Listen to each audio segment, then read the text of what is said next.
بعض ہستیاں ایسی ہوتی ہیں جن کے ساتھ انسان کا بہت لگاؤ ہوتا ہے،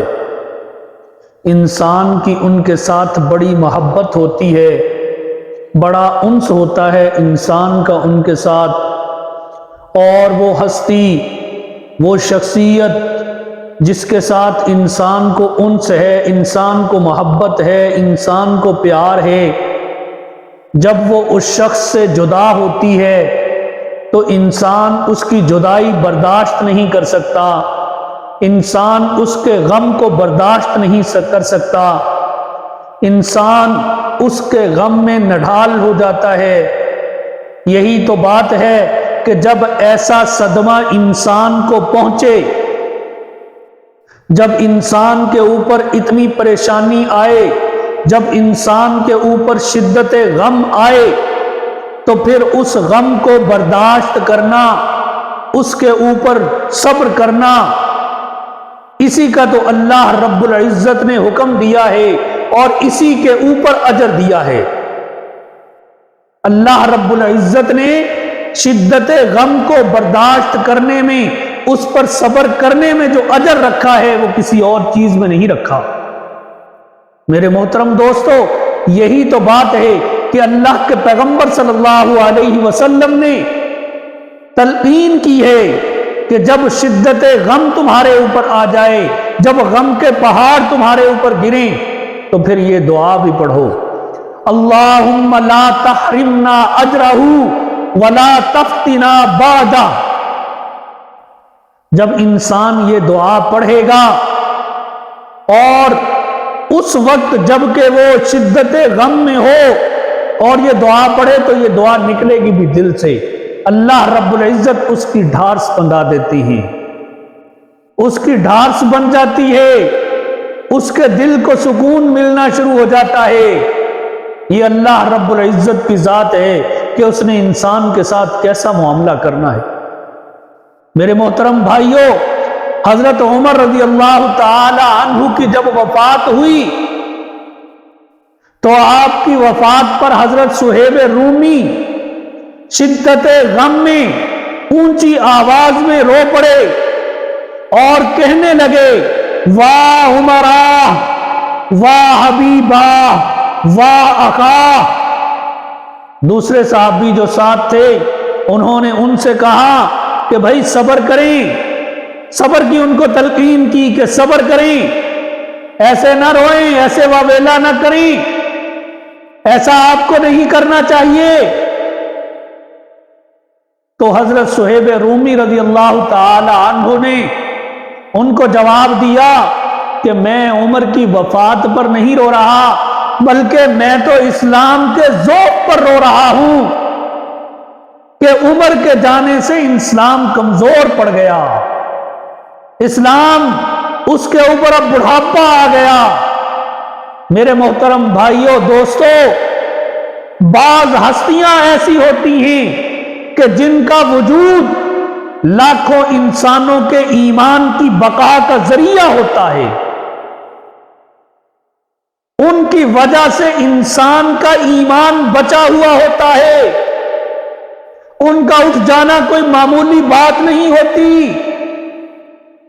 میرے محترم دوستو، وہ ہستیاں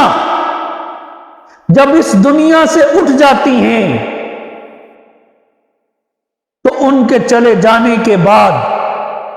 زمین کے وہ ٹکڑے روتے ہیں جہاں بیٹھ کر وہ عبادت کرتے تھے، آسمان کے وہ دروازے روتے ہیں جہاں سے ان کے لیے رزق اترتا تھا۔ ان حضرات کی جدائی دل پر ایسا زخم کر جاتی ہے کہ جسے کوئی مرہم مندمل نہیں کر سکتا، اس زخم کو بھرنا اتنا آسان کام نہیں ہوتا۔ میرے محترم دوستو، یہ ان ہستیوں کے جانے کی بات ہے۔ حضرت خواجہ نظام الدین اولیاء رحمت اللہ علیہ کی جب وفات ہوئی تو ان کی وفات پر امیر خسرو رحمت اللہ علیہ نے ہندی زبان میں چند اشعار کہے تھے، ان میں سے ایک مصرع جو ہے وہ بہت مشہور ہوا تھا۔ وہ مصرع زبان زد عام ہو گیا تھا، وہ کیا تھا کہ چل خسرو گھر آپنے سانج پئی سب دیس، کہ اے خسرو سارے دیس میں تاریکی چھا گئی، سارے دیس میں اندھیرا معلوم ہوتا ہے، اب تو اپنے گھر کی طرف چل۔ انسان کو جس سے محبت ہوتی ہے، جس سے لگاؤ ہوتا ہے، وہ ہستی جو انسان کے ایمان کی بقا کا ذریعہ ہوتی ہے، جب وہ انسان کی آنکھوں سے اوجھل ہوتی ہے تو آنکھوں کے سامنے تاریکی چھا جاتی ہے، اس کو ساری دنیا میں اندھیرا معلوم ہوتا ہے کہ اس کے بعد اب کچھ نہیں بچا۔ میرے محترم دوستو، جب کسی سے لگاؤ ہوتا ہے اور جس کو ہوتا ہے یہ وہ بہتر جانتا ہے۔ ہم بھی ہیں نا، ہمیں دنیا کی چیزوں سے بڑی محبت ہے، اور ہم سے وہ دنیا کی چیز چھن جائے تو ہماری ہوائیاں اڑ جاتی ہیں، ہماری آنکھوں کے سامنے اندھیرا چھا جاتا ہے۔ تو جب اللہ والا کوئی اٹھتا ہے تو جن کو اللہ والوں کے ساتھ محبت ہوتی ہے ان کی آنکھوں کے سامنے بھی اندھیرا چھا جاتا ہے۔ خواجہ نظام الدین اولیاء رحمت اللہ علیہ یہ پیر تھے، اور امیر خسرو رحمت اللہ علیہ ان کے مرید تھے۔ ان دونوں میں بہت زیادہ محبت تھی، بہت شدید محبت تھی، اتنی محبت تھی کہ خواجہ نظام الدین اولیاء رحمت اللہ علیہ فرماتے تھے کہ اگر شرع شریف کی اجازت ہوتی، کیا مطلب؟ یعنی اگر شریعت اجازت دیتی، اگر شرع شریف کی اجازت ہوتی تو میں یہ وصیت کر جاتا کہ مجھے اور امیر خسرو کو ایک قبر میں دفن کر دیا جائے۔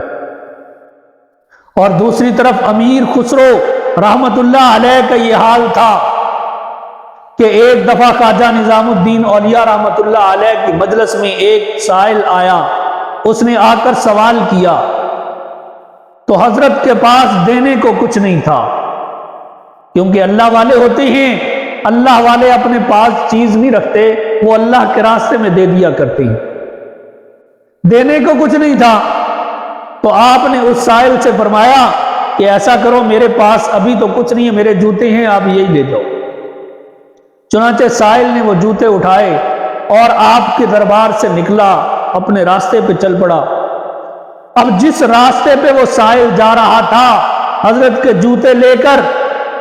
اسی راستے پہ سامنے سے امیر خسرو آ رہے تھے حضرت کی محفل میں۔ انہوں نے جب اس سائل کے پاس وہ جوتے دیکھے تو پہچان گئے کہ یہ تو میرے شیخ کے جوتے ہیں، اور یہ بھکاری لے کے جا رہا ہے یہ جوتے، اس میں کوئی بات ہے، لگتا ہے حضرت شیخ نے اس کو آج یہ جوتے دے دیے ہیں کہ جاؤ لے جاؤ۔ اس بیچارے کو کیا پتا کہ ان جوتوں کی کیا قدر ہے۔ تو کہتے ہیں کہ میں نے اس سے بات کی کہ یہ جو جوتے تو لے کے جا رہا ہے یہ بڑے اچھے، مجھے پسند آ گئے ہیں، تو یہ جوتے تو مجھے دے دے، مجھ سے کچھ لے لے۔ وہ سائل بھی ایسا نہیں تھا، وہ سمجھ گیا کہ اس میں کچھ بات ہے، یہ کوئی ہلکے پھلکے جوتے نہیں ہیں جس کے لیے یہ مرا جا رہا ہے، اس میں کوئی بات ہے۔ آج کل کے پروفیشنل بھکاری تو تھے نہیں نا، کہ جن کو یہی ہوتی ہے کہ ہمیں بس پیسے مل جائیں، وہ جس طریقے سے بھی ملتی ہیں کوئی بات نہیں ہے۔ لیکن وہ سائل پہچان گیا کہ اس میں بات ہے کوئی۔ اس نے کہا میں ایسے جوتے تو نہیں دوں گا، اتنے سستے تو آپ کو نہیں دوں گا جیسے آپ کہہ رہے ہو، ان کی تو میں اتنی قیمت لوں گا، یہ مجھے دے دو اور یہ جوتے لے جاؤ۔